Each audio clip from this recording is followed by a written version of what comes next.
Live from Fargo and serving you on TV, online, and on the go. This is Valley News Live at 6. She's adorable. She's perfect. She's adorable. It's neat to see them united and able to now live their life.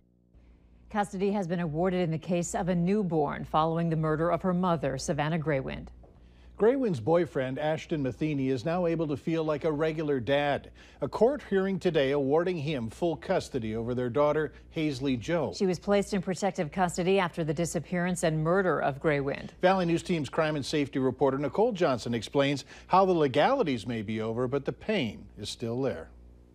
I think it was bittersweet. For many reasons, Hazley Joe's custody battle hasn't been normal. After the murder of her mom, Savannah Greywind, her dad, Ashton Matheny, went through quite a bit to bring her home. You can relate because you have that love and you can understand what a parent is going through, but I think it's hard to relate just given the severity and the circumstances. It's hard to understand what somebody's even went through. Matheny's lawyer, Krista Andrews, says it's a happy ending for dad and baby, and Greywind's parents also, who were able to see Hazley Joe for Grandparents' Day over the weekend. Just like any other parent would be able to do, is to work with the grandparents and have that time together and work those things out. But yes, they have a good working relationship. Greywind's family tells us Matheny has certainly proven himself as a loving father. We're having a baby shower actually for him tomorrow. We just wanted to have a little send off and some happiness after everything. An event usually centered around a mom.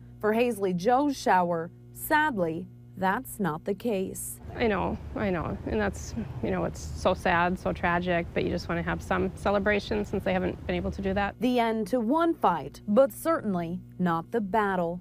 In Fargo, Nicole Johnson, Valley News Live. Andrews, who's Matheny's attorney, indicated that she isn't charging for her services. Meanwhile, people living in the building where Savannah Greywind was last seen alive are pushing back against an online petition to tear down the building that they call home. Nearly 2,000 people have signed that petition to tear down the apartment building in North Fargo. But those who live in the building say tearing it down won't erase the crime, and they believe efforts would be better focused on putting up a memorial for Savannah Greywind. Police believe Greywind was killed for her unborn child, who survived. 2 people who lived in the building have been charged in her death. Today was one of those dog days of August, except it came in mid-September. Hutch, did we set a record today for a high? And how about tonight's weather? Yeah, a lot of records smashed across the region. 90 was our old record here in Fargo. We hit 93 and 94, the new record in Grand Forks. That's the same reading we had in Jamestown, also a record. Temperatures still sizzling hot in central South Dakota, 99 degrees in Pierre. A few thunder showers across southwesternmost portions of South Dakota. Otherwise, the region remains fairly quiet. Temperatures will be hot the next couple of hours, but slipping quickly through the 80s as we go through the late evening hours. We'll slip into the 70s. I'll have details on much cooler air heading our way and a very good chance of rain in the forecast. Much needed, by the way, here in a few moments. Look forward to that. Thanks.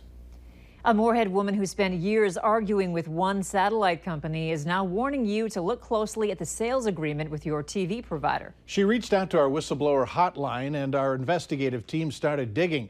Valley News Team's Ashley Bishop tells us how one woman discovered she was paying for services she wasn't even getting.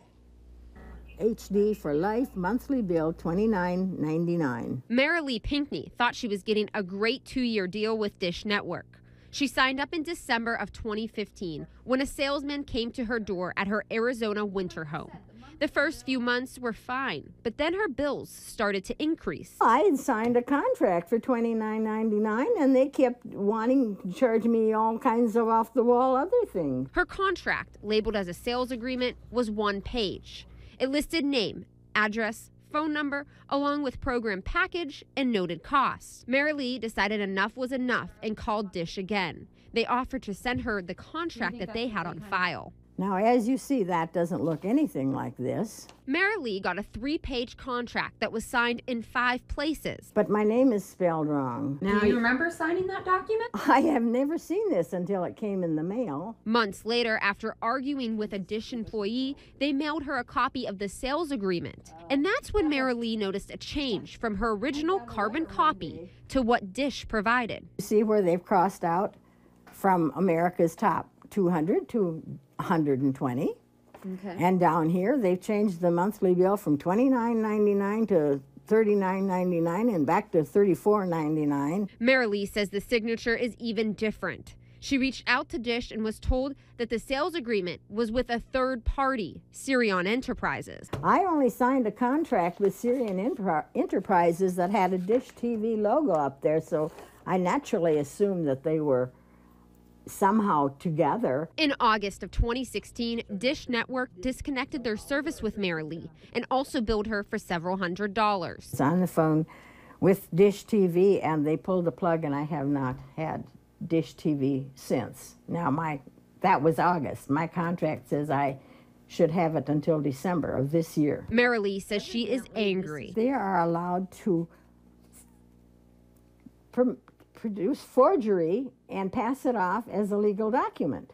We reached out to Dish for comments about Marilee's situation. They provided the following statement. During Ms. Pinkney's discussion with the third-party retailer that sold Dish services to her several years ago, some confusion caused 2 separate sales orders to be left with her. The company goes on to say, "We regret any frustration that this has caused Ms. Pinkney, and we've worked with her to resolve the issue on an ongoing basis since it occurred." We also reached out to Sirion Enterprises, the third-party retailer Dish said caused confusion. The company did not return our call. They once were registered in the state of Utah and Nevada, but their business licenses expired. We also checked Arizona for a license for Sirion. We could not find any records.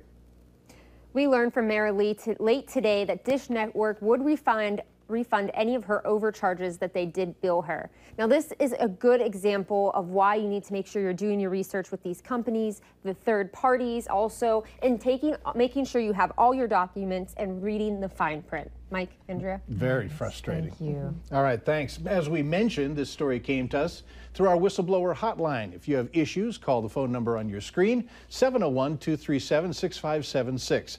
A member of our investigative team will get on the case and go to work to expose the truth. The building continues on NDSU's campus, where the plan is to provide more housing for students. That story later on Valley News Live at 6. Up next, in a world where many of us can't live without a phone, there are people who are doing just fine without.